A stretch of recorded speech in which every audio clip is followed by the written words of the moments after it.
Have you ever wondered where you really stand with God? Are you overcome with feelings of guilt because of things you've done wrong? Are you tired of religion that focuses on rules that you can't keep? Have we got good news for you? It's time to listen in on some casual conversation with Mike Kapler and Joel Brueseke and discover what true freedom is all about. This is Growing in Grace. Hello once again, Growing in Grace. Mike Kapler with Joel Brueseke. And thanks for telling a friend that we're here too. A lot of you are sharing our podcast, and we do appreciate that. Our hearts are really to try to help anybody, but I think especially those who have been sort of wrapped up and bound up by religious teaching that really doesn't help them experience the life of God in them. And so we hope to break through some of that. Last week, Joel mentioned that we had completed 8 years of Growing in Grace podcast, now in our 9th year. So I took a few minutes last week to just talk about a little bit of my background and where I came from as a young person and how I came into grace. And Joel, I think it's going to be your turn this time. Your parents, weren't they in the ministry? Yeah, both my parents eventually became pastors. My dad, he became a pastor in the United Church of Christ back in the 50s. And so I grew up in the United Church of Christ. And it's kind of what many of our listeners might consider a more liberal denomination. I didn't really realize that growing up because they didn't talk a whole lot about their politics or about that type of stuff. But anyway, you were talking last week, Cap, about how being in the radio, you got exposed to a whole lot of different people with different mindsets from different denominations, and you saw how they all loved Jesus, and maybe we saw things differently, but there were some great things that could be said about the various different people.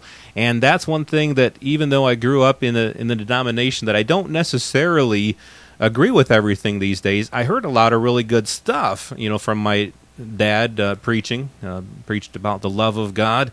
And, one verse that he quoted every week, "For God so loved the world that he gave his only begotten Son, that whoever believes in him should not perish, but have everlasting life." So I heard that all my life growing up. And some of those things were the foundation for many things. In fact, my parents showed me a lot of grace in my teenage years when I wasn't necessarily the straightest kid in the world.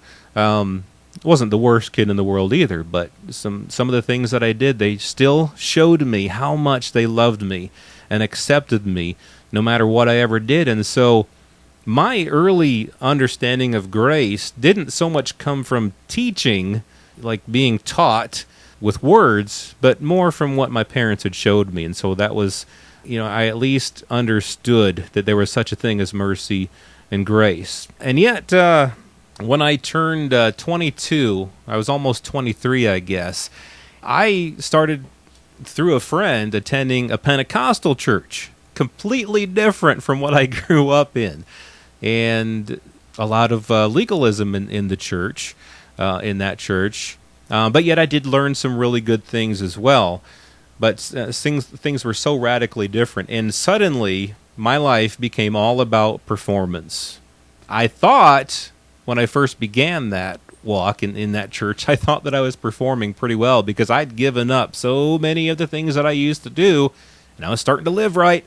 And so I thought, this is it. I'm living the Christian life. Because prior to that, I thought, there's no way I'm ever going to do this thing, because I thought it was all about my performance. And then suddenly my performance did begin to change, and so I got kind of prideful in a way with my performance, only to find that I wasn't so high and mighty as what I thought, because when I fell big, and I didn't understand it. Now that I was in this Pentecostal church, now that I was living right, I didn't understand it, and it just got me feeling so low, so bad about myself when I would fall, so to speak. In the background of my mind, I always knew that God's grace was there. If I did something that I knew was wrong or didn't want to do, I knew that God would forgive me. But yet, it was all so much based on my performance that it was a roller coaster ride of being high on those highs when I felt I was living right, and then so low when I felt either that I wasn't living right, that I was doing the wrong things, or that I wasn't living up to the performance standard that I thought I needed to live, because a lot of that was preached. So after it was about 2 or 3 years of that, and then that's when I had met you at the radio station that you talked about last week. You would share some things with me just bit by bit in conversations that we had between air shifts, or if I was coming up there to do some work or something, or for whatever reason, we'd just have little conversations. You'd share bits and pieces of grace with me, things that you were learning through the church that you talked about, where the pastor had his own kind of grace revolution. And you eventually gave me some tapes to listen to, sermon tapes. And I would listen to those things, and it would just be like, wow. It would just be so, wow. That was cool. Yeah. I've never heard this stuff before. I mean, it's just like, wow. But it made so much sense to me. And it was so freeing. And that's kind of one of the things that all of this is about for me, is that it is for freedom that Christ has set us free. And so we need to stand firm in that freedom and not be a slave to bondage anymore. And that bondage, of course, is the law. It's a performance mentality. And so when you hear things that set you free like that, your life changes. And I remember one of the first things you said to me that lifted the weights, so to speak, where my eyes were kind of opened the widest at first. Anyway, I don't even remember all that we were talking about, but in the midst of our conversation, you said, God isn't angry with you. And that just, wow. I knew it, and I had always known that, but yet in my experience, at least in my thinking, I thought maybe he was mad at me when I was doing some things that weren't right or wasn't performing well.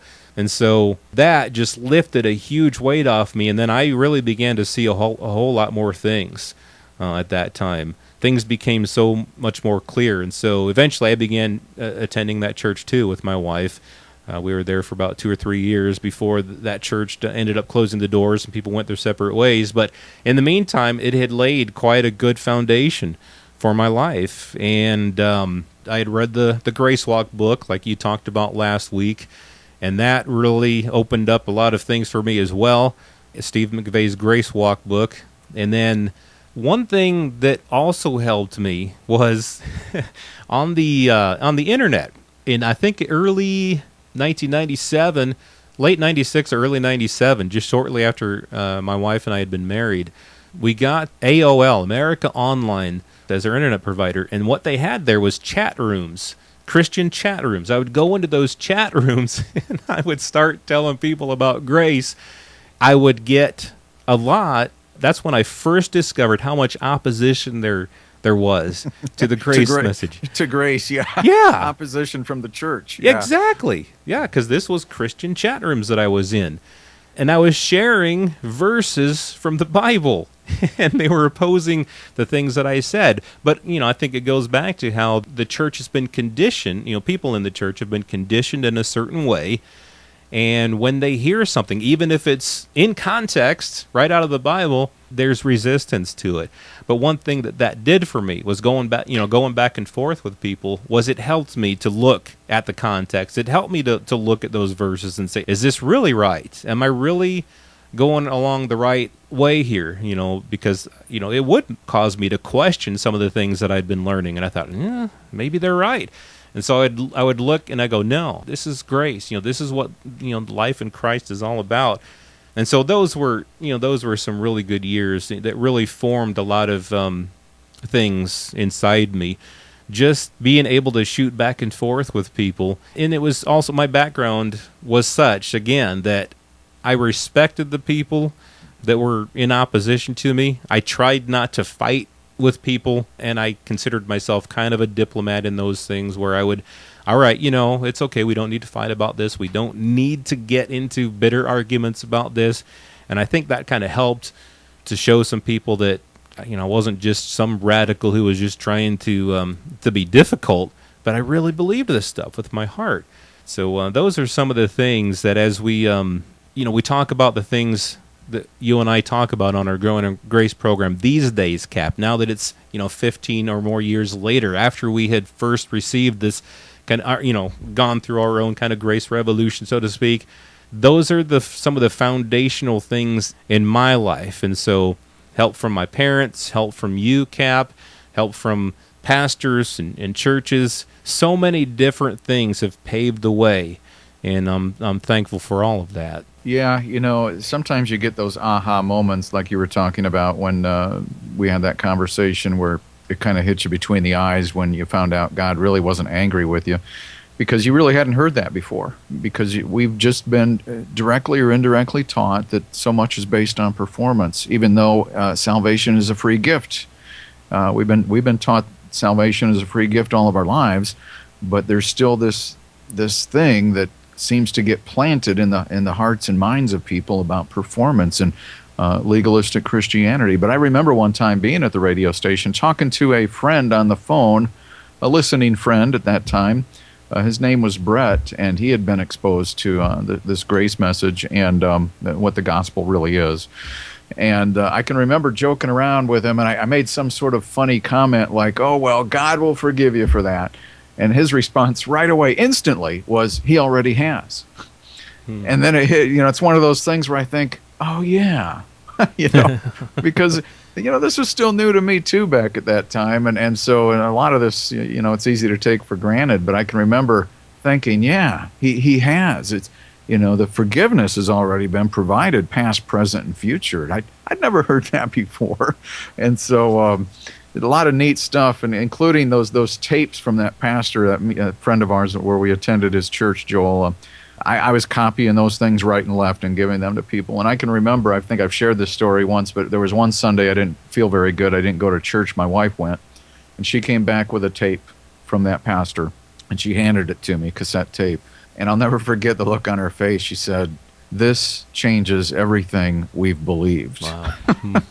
And so the point is, we're not here to argue or debate with anybody. We're here to communicate a message of freedom and life in Jesus Christ, and I hope that we can share it in a way that you'll be able to latch onto it and be able to really enjoy life in Christ and to be able to walk in the freedom that He has given to all of us who would believe. That's right. And that really is the point of the Growing in Grace program as we, venture off into year 9 of Growing in Grace. Remember that the foundation of this program, the foundation of what we're wanting to communicate with people, is the gospel, the good news. And as you listen, you might not agree with everything we say.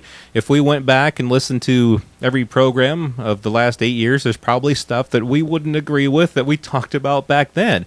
The point is that we're growing in this thing. We're growing, and we're growing together. And it's not as if we've got all the answers, but we do have what we consider to be good news that we want to share with people. And so coming up next week on Growing in Grace, how earlier I had talked about how I wasn't always secure in the fact that God isn't angry with me. Well, many believers are unsure of what God thinks of them. They seek ways to gain God's approval through their performance, through their actions. But they can never seem to find the peace that they're looking for. But God has already placed great value and worth on us. He's already approved of us, and we're going to talk about that next week. Some more good news coming up next week right here on Growing in Grace at growingingrace.org. This has been Growing in Grace with Mike Kapler and Joel Brueseke, heard online through various internet sources around the world each week. To access hundreds of past programs, visit graceroots.org. Share it with a friend and listen again next week for more Growing in Grace.